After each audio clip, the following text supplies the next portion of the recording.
क्या कुछ इस बयान के असर निकलेंगे। एक सवाल आपसे ये है, और सवाल ये कि आप अपने जीवन में कोई ना कोई लक्ष्य तो रखते होंगे, सभी रखते हैं, और उस लक्ष्य को हासिल करने के भी हम लगातार कोशिश करते हैं और पूरी कोशिश होती है कि उस लक्ष्य को 100% तो कम से कम हम हासिल कर लें, अगर नहीं हो तो 10-20% की थोड़ी कमी रहे। ये बातें इसलिए कह रहा हूं क्योंकि बिहार सरकार ने एक टारगेट रखा था और वो आधा भी पूरा नहीं हुआ। धान खरीदने का टारगेट 1 नवंबर से शुरू हुआ था और अभी तक ऐसी क्या मजबूरी है, ऐसी क्या कमी है, ऐसी क्या गलती है, ऐसी क्या ढिलाई अधिकारियों की तरफ से हो रही है कि धान खरीद का जो लक्ष्य था वो हासिल नहीं हो पाया है। ये इस वक्त चर्चा का विषय बना हुआ है। किसान बहुत परेशान हो चुके हैं इस पूरे मामले को लेकर। आपको थोड़ा डिटेल में अगर हम जानकारी दें इस संबंध में, तो आज सुबह 11 बजे तक 20,24,000 मीट्रिक टन धान की खरीद की गई थी, जबकि 40 लाख मीट्रिक टन धान की खरीद का लक्ष्य निर्धारित किया गया था और अब तारीख बढ़ाने के लिए सरकार को मजबूर होना पड़ा। जानकारी के मुताबिक खरीद की तारीख अब बढ़ाकर 15 फरवरी तक कर दी गई है। किसानों के लिए जानकारी बेहद महत्वपूर्ण है कि 15 फरवरी तक अब धान खरीद केंद्र पर आप जाकर धान की बिक्री करने के लिए जा सकते हैं।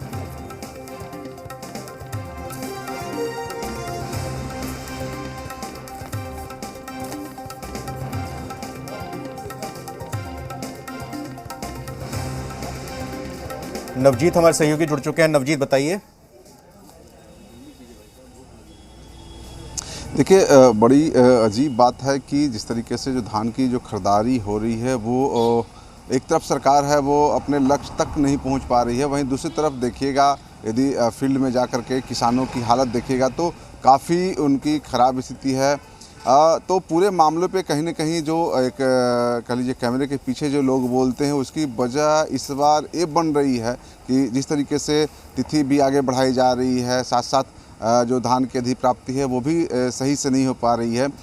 तो उसके पीछे जो उसना धान यानी वाइल्ड जो राइस हम लोग खाते हैं, बिहार के ज़्यादातर जो लोग हैं वो उसना चावल खाते हैं, तो बिहार सरकार ने एक नीति बनाई है कि उसना चावल ही बनाया जाए, किया जाए। जैसे पहले था कि जो राइस मिलों में भेज करके धान को अरवा कुटवा लिया जाता था, लेकिन इस बार दरअसल उसना चावल कुटना है। ऐसे में बिहार में काफ़ी किल्लत है उसना राइस मिलों की। यदि ज़िला की बात कीजिएगा तो एक ज़िला में 20-20 किलोमीटर 25-25 किलोमीटर दूर जा कर के धान है वो पैक्स वाले पहुंचाना पड़ रहा है मिलर को, तो कहीं न कहीं एक बड़ी समस्या के रूप में वो भी सामने आ रही है।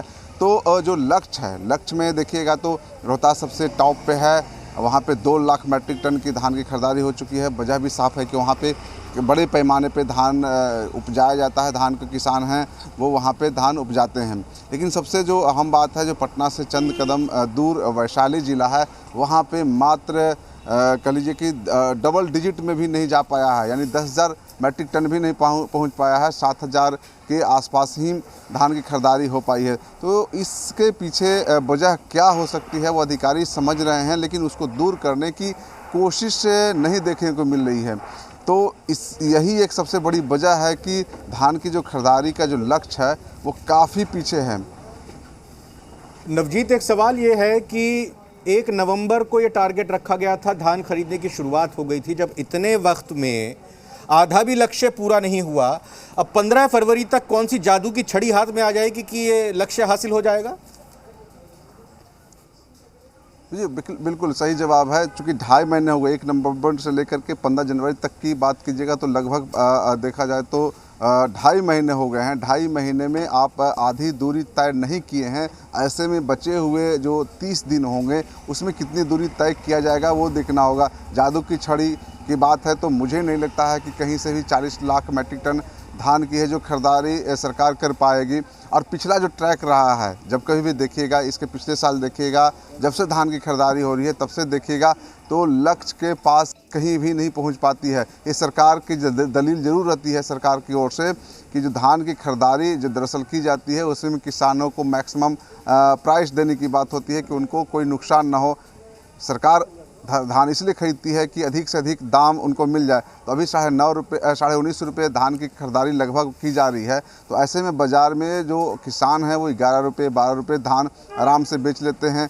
तो सरकार की एक दलील रहती है कि हमारा जो लक्ष्य है वो जरूर तय किया गया है 40 लाख मैट्रिक टन, लेकिन लक्ष्य एकमात्र सिंबल होता है। हमारा लक्ष्य ये होता है, सरकार के जो मंत्री हैं, अधिकारी हैं, वो ही कहते हैं कि हमारा लक्ष्य दरअसल डिजिट को प्राप्त करना नहीं है, किसानों को मैक्सिमम कह लीजिए कि राशि दिलाना होता है। यदि वो बाज़ार में भी बेच रहे हैं, उन्हें बाज़ार में ही यदि 19 रुपये, 19.5 रुपये धान बेचे जा रहे हैं, उनको मूल्य मिल जा रहा है, तो मेरा लक्ष्य वो पूरा हो जाता है। हालांकि सरकार की ये दलील है, कहीं भी किसानों की जब बात कीजिएगा तो 11 रुपये, 12 रुपये कह लीजिए धान से अधिक, धान की जो राशि है वो उससे अधिक नहीं मिल पाती है, मूल्य जो अधिक नहीं मिल पाती है। मैं धन्यवाद करना चाहूँगा, आपने पूरा डिटेल में समझाया कि आखिर ये जो सरकार का काम है या जो सरकार घोषणाएं करती है, दावा करती है कि किसान के हितों में वो लगातार काम करते हैं, क्योंकि किसानों के लिए बहुत ज़रूरी है। अगर उनकी धान सरकार नहीं खरीदेगी, उनको सही से दाम नहीं मिलेंगे, तो मजबूर हो जाएंगे औने पौने दामों में अपनी धान की बिक्री करने के लिए।